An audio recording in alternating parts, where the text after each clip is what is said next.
வேலைவாய்ப்பு உறுதி மற்றும் இபிஎஃப்ஓ மற்றும் இஎஸ்ஐ குறித்து நாடாளுமன்றத்தில் எங்களுடைய எம்பி சுதீஷ் அவர்கள் கேள்வி கேட்டார். அதற்கு மத்திய அரசாங்கம் பதில் சொல்லுது.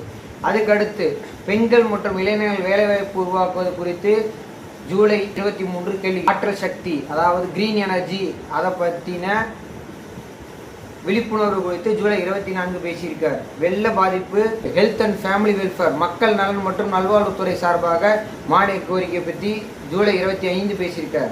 ரயில் சேவை, அதாவது வந்தே பாரத் மதுரை முதல் கோயம்புத்தூர் வரை வர வேண்டும் என்று ஜூலை 25 பேசியிருக்கிறார்.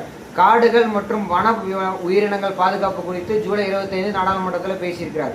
ஜூலை 30 மேகதாது அணை கட்டும் கர்நாடக அரசை எதிர்த்தும் அந்த திட்டத்தை மத்திய அரசாங்கம் நிறுத்த வேண்டும் என்றும் ஜூலை 30 நாடாளுமன்றத்தில் குரல் கொடுத்திருக்கிறார். ஆகஸ்ட் 4 நீர் மேலாண்மை மற்றும் நிலத்தடி நீர் சேமிப்பு, அதாவது நதிகள் இணைப்பு மற்றும் நிலத்தடி நீரை சேமிக்கணும் அப்படிங்கிறது குறித்து ஆகஸ்ட் 4 பேசியிருக்கார்.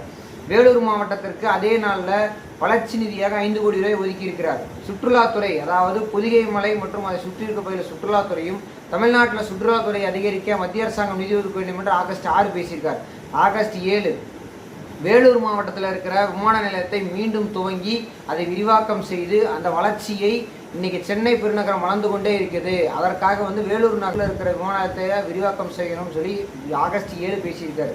ஆகஸ்ட் 8 நாள் மதுரை மற்றும் கோயம்புத்தூருக்கு மெட்ரோ ரயில் திட்டத்தை பற்றி பேசியிருக்கிறார். அதே போல் ஆகஸ்ட் 10 தமிழ்நாட்டில் உச்சநீதிமன்றத்தின் கிளை அமைக்க வேண்டும் என்று மத்திய அமைச்சரை சந்தித்து பேசியிருக்கிறார். அதே மாதிரி மோடி தமிழ்நாட்டிற்கான நலன் குறித்து பேசியிருக்கார். அமித்ஷா அவர்களை சந்தித்து தமிழ்நாட்டிற்கான தண்ணீரை திறந்து விட மறுக்கும் கர்நாடக அரசுக்கு எதிராகவும் மேகதாதை கட்ட வேண்டும் கூடாதுன்னு சொல்லியும் மத்திய அமைச்சரை பார்த்தும் பேசியிருக்கிறார். இத்தனையும் அந்த ஒத்த எம்பி வச்சு தேமுதிக சார்பு நாங்கள் செஞ்சுருக்கோம். ஆனால் நீ சவுக்கு சங்கர், நீ வாடகை கொட்டு அதில் வர்ற காசை வச்சு பிழைக்கிற தேமுதிகவை பற்றி பேசக்கூடாது. டெல்லிக்கு போய் டீ காஃபி சாப்பிட்டு வரல. டெல்லியில் போய் நாங்கள் இத்தனையும் இந்த 60 நாள் நாங்கள் இத்தனையும் செய்திருக்கிறோம். இத்தனையும் நாடாளுமன்றத்தில் பேசியிருக்கிறோம். 60 நாள் பேசியிருக்கோம். இன்னும் 5 ஆண்டு காலம் 6 ஆண்டு கால பதவி காலம் இருக்குது. ஒவ்வொரு முறை வாய்ப்பு கிடைக்கும் போதும் அந்த எம்பியை நாங்கள் மக்களுக்காக பயன்படுத்துவோம் சொல்லி